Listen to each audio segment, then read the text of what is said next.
We don't want anyone else to get hurt. You don't want to do this. Yeah, we do.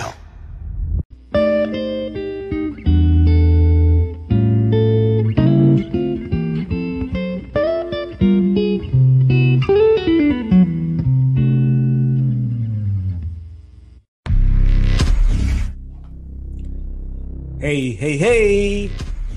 Selamat bergabung kembali di channel BB69.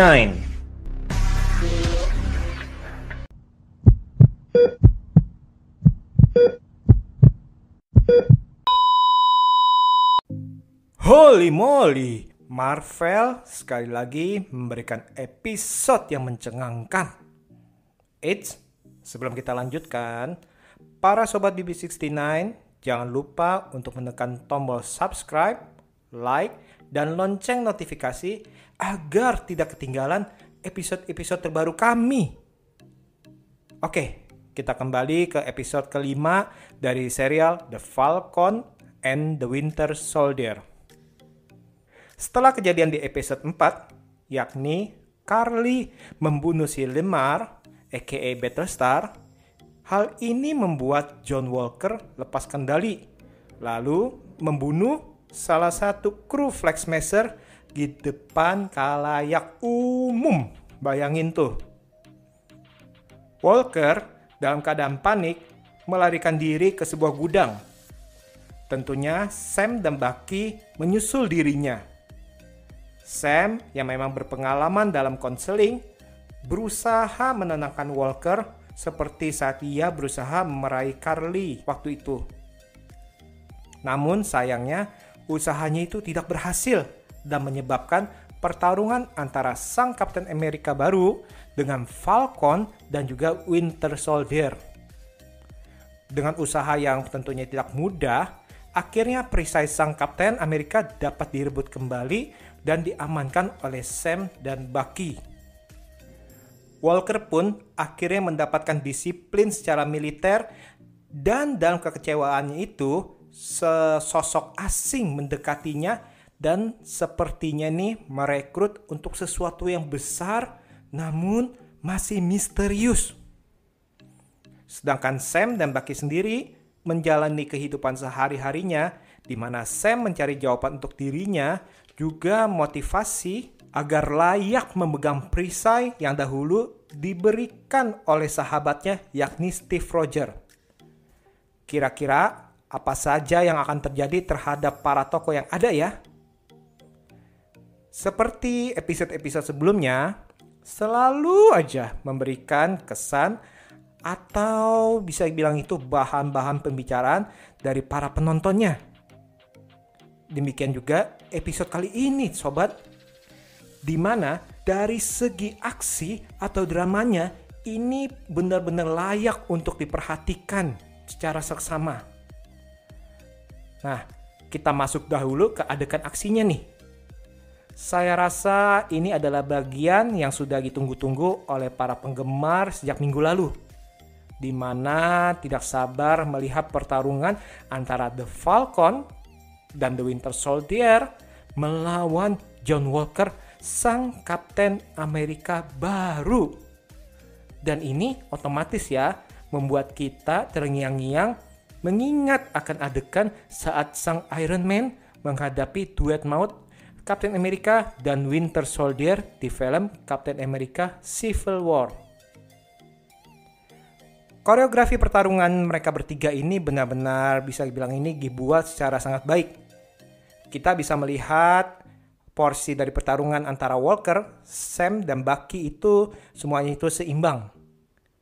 Melihat Sam menggunakan secara maksimal peralatannya sebagai The Falcon, di mana ia melakukan pertarungan dan strategi udara juga darat itu sangat keren.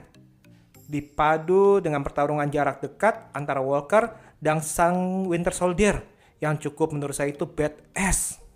Tidak diperlukan ya menurut saya itu tidak perlukan tembakan sinar-sinar atau teknologi yang super hebat lainnya dalam pertarungan mereka nih. Namun kita dapat melihatnya dan membuat kita tercengang. Dan memang ada pemakaian teknologi daripada The Falcon. Namun itu bagi saya itu masih dalam toleransi yang membuat adegan ini cukup membumi ini. Puas rasanya melihat pertarungan yang cukup ditunggu-tunggu. Kita disuguhkan kerjasama tim antara Bucky dan Sam dalam mengatasi Walker. Kalau kita lihat lebih ini lagi ya, lebih jauh lagi ya, ini terlihat nih bahwa kerjasama mereka itu lebih matang daripada saat mereka berdua menghadapi sang manusia laba-laba tuh. Ingat gak waktu itu? Terus, perbedaan antara pertarungan Iron Man dan Captain America juga Bucky dibandingkan dengan pertarungan di episode ini, kalau menurut saya ini ada feel-nya nih.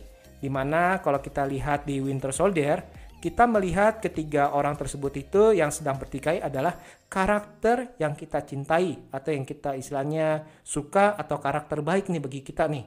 Namun di sini kita seolah berpihak kepada duet maut yakni antara Falcon dan Winter Soldier dibandingkan John Walker. Untuk adegan yang memorable dalam pertarungan itu adalah saat sang Walker merobek sayap daripada The Falcon. Itu pokoknya wow, gile itu fatality atau apa tuh ya kalau dibuat ya. Itu keren tuh, itu memorable banget bagi saya. Dari judul episode kelima yakni Truth, di mana merujuk pada komik Truth, Red, White, and Black yang beredar pada tahun 2003. Nah ini nih otomatis nih akan berbicara mengenai karakter yang cukup berpengaruh pada episode ini. Siapa lagi kalau bukan Isaiah Bradley, yakni sosok yang sempat memakai kostum Captain America namun pada akhirnya menjadi tahanan dan kelinci percobaan, bahkan dirinya dihapuskan keberadaannya oleh pemerintah. Dari ceritanya kepada Sam, kita itu benar-benar dapat merasakan kemalangan yang menimpa dirinya, di mana dia waktu itu menyelamatkan para rekannya. Namun ternyata ganjaran yang ia terima adalah dirinya itu ditahan, bahkan dijadikan kelinci percobaan untuk pengembangan serum Super Soldier. Itu benar-benar ironis sekali loh menurut saya ya. Apalagi nih, ini berbeda dengan apa yang dialami oleh Steve Rogers saat dirinya menyelamatkan Bucky dan The Howling Commandos tuh waktu itu ya di film Captain America The First Avengers. Karena pada kejadian itu, Steve malah dianugerahkan penghargaan, bahkan disebut-sebut sebagai pahlawan. Itu adalah perlakuan yang benar-benar bertolak belakang nih, yang diterima oleh antara Steve dan Isaiah. Poin yang paling menohok itu bagi saya adalah perkataan si Isaiah nih. They will never let a black be Captain America. Dan dilanjutkan juga ya. Even if they did, no self-respecting black man would ever want to be. Di sini cukup berat nih maknanya nih yang diucapkan oleh Isaiah ya. Di mana ia menekankan bahwa yang dicari untuk figur Captain America selama ini adalah yang berkulit putih dan bermata biru. Karena bagi mereka itu untuk mewakili negara tersebut. Belum lagi mengenai harga diri sebagai kaum kulit hitam yang dimana harusnya tidak ada yang mau atau tidak ada yang akan mau mengambil posisi tersebut nih. Untungnya Sam tidak terlalu terpengaruh terutama dengan kalimat yang terakhir itu. Dan sepertinya Sam sudah bisa berkembang atau istilahnya menemukan jati dirinya. Karakter Sam di sini juga tadi yang saya bilang itu mengalami perkembangan di mana dia secara perlahan namun pasti mengatasi permasalahan keluarganya seiring kepercayaan dirinya untuk memegang perisai sang kapten. Dari episode pertama sampai kelima, kita juga diajak melihat kepribadian daripada Sam yang tulus dalam menolong atau ketenangan dalam menghadapi masalah. Juga kita lihat nih emosinya yang cukup terkendali semakin membuat kita melihat jiwa Captain America ada di dalam dirinya. Dan sepertinya hal itu yang memang ingin dibangun oleh Marvel dalam serial ini. Adegan yang memorable untuk karakter Sam adalah di mana kita bisa melihat mimik wajahnya atau gestur tubuhnya saat melihat perisai pemberian daripada sahabat baiknya itu berlumuran dengan darah yang masih menetes. Dan saat dia menerima perisai itu, dengan mimik yang sedih atau mimik yang sepertinya itu gundah, dia menghapus untuk membersihkan perisai sobatnya dari darah yang mencemari perisai tersebut. Nah, untuk karakter John Walker, jujur aja ya, di satu sisi saya simpati nih kepada dirinya. Kenapa? Karena seolah bagi saya ini perbuatannya itu berdasarkan hukum sebab akibat, di mana ia membunuh orang karena rekannya yang bisa dibilang itu sahabat terbaiknya dibunuh oleh Carly, sehingga ia ini benar-benar lepas kendali. Saya sempat membayangkan bila saat waktu dulu ya, saat pertarungan antara Iron Man, Bucky, dan Steve Rogers, bila waktu itu ternyata Iron Man tidak sengaja ataupun dengan sengaja membunuh sang Winter Soldier alias si Bucky, itu kira-kira tuh Steve Rogers akan mengampuni Tony atau akan melakukan apa yang dilakukan oleh Walker, yakni lepas kendali dan membunuh Tony Stark. Nah ini dia nih, ini yang menjadi pikiran saya nih. Oke, memang Walker adalah seorang egomaniak dan pemarah, juga belum lagi pembohong nih, di mana ia berbohong mengenai siapa yang ia bunuh. Setidaknya mungkin bagi dia ini untuk pembenaran bagi dirinya atau untuk menjaga perasaan keluarga sang partner, dan secara diam-diam dia tetap mencari Carly dan semua anggota Flag Smasher yang mungkin aja dia menganggap bahwa bukan Carly aja yang membunuh si Limar, tapi keseluruhan Flag Smasher itulah yang membunuh atau yang mengakibatkan Limar menjadi meninggal dunia. Pada saat melihat dia itu diadili atau di Senate hearing, jujur saya juga simpati kepada dirinya. Apalagi dengan apa yang diucapkannya di Senate hearing ala-ala film A Few Good Men waktu dulu tuh.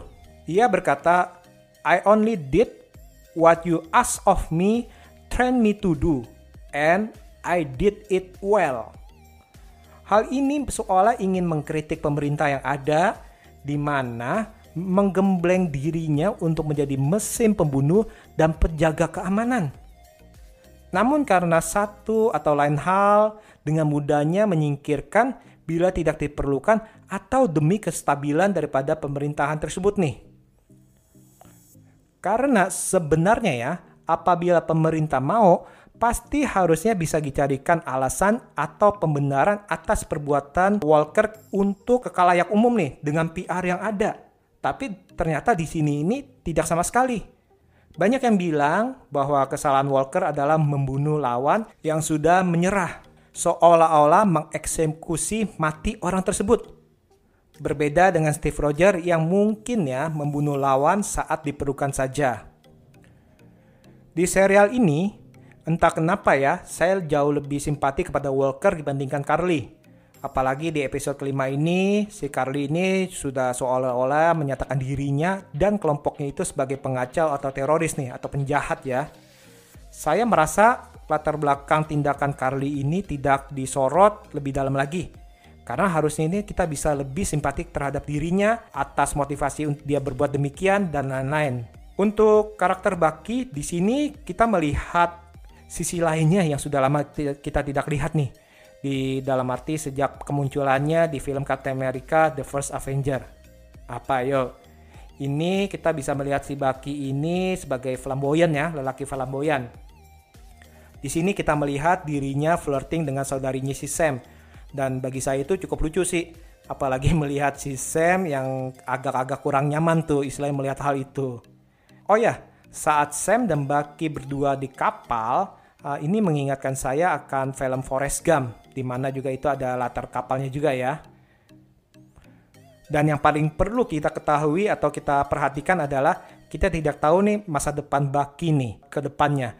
Apalagi bila dihubungkan dengan Wakanda. Ini pasti nih akan menjadi sesuatu yang sangat keren dan sangat badass nih. Saya nggak tahu nih MCU akan mempersiapkan Bucky akan menjadi seperti apa.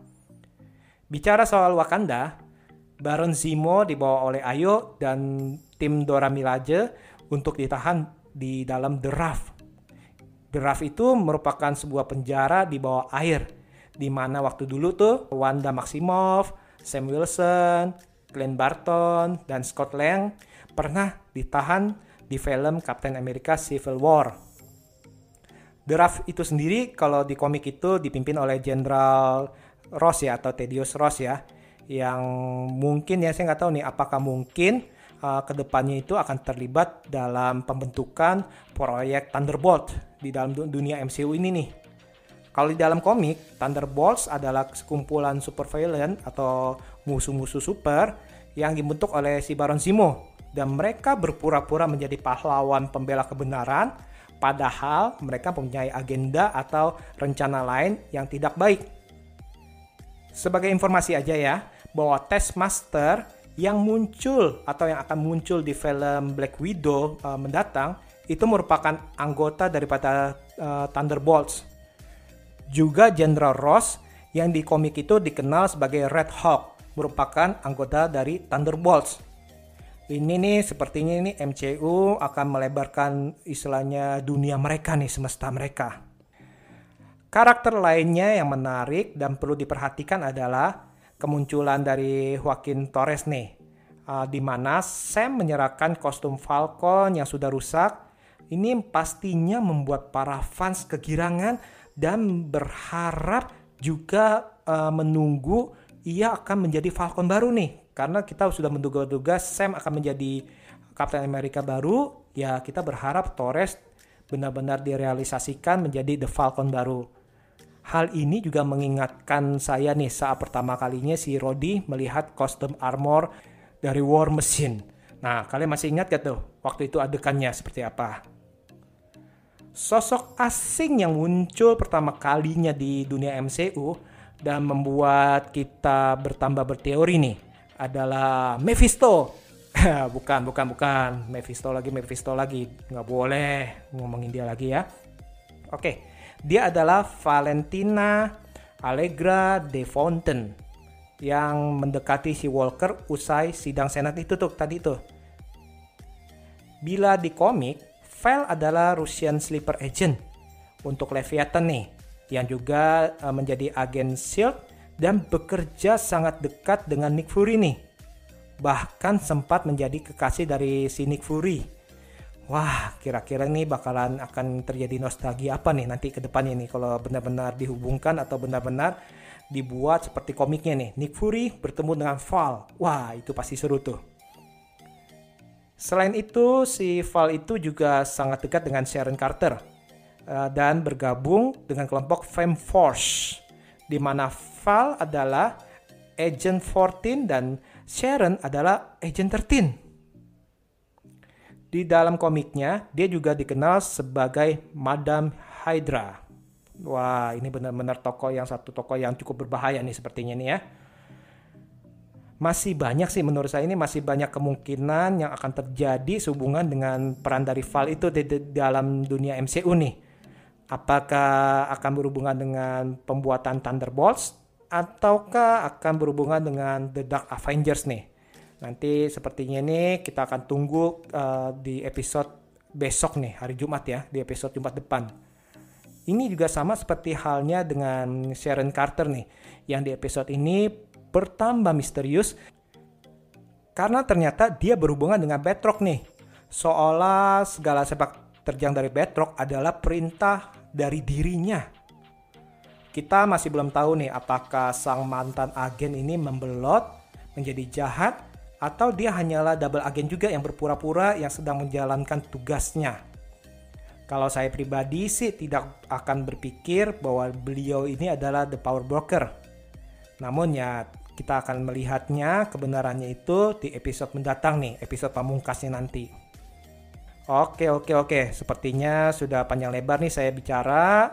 Nah, Sobat BB69, untuk yang sudah menonton episode kelima ini, pastinya sudah tidak sabar melihat isi koper yang diberikan oleh dari negara Wakanda kepada Sam nih. juga pastinya akan menjadi lebih seru. Apalagi nih sosok John Walker dengan perisai buatannya yang kita lihat ini di mid credit daripada film ini ya. Episode kelima ini bagi saya ibaratnya keadaan yang sangat tenang sebelum badai menerpa. Oke, jadi nanti kita tunggu aja nih untuk Jumat depan untuk jawaban dari segala misteri yang ada. Oke deh, saya rasa sekian dulu episode kali ini. Terima kasih dan see you.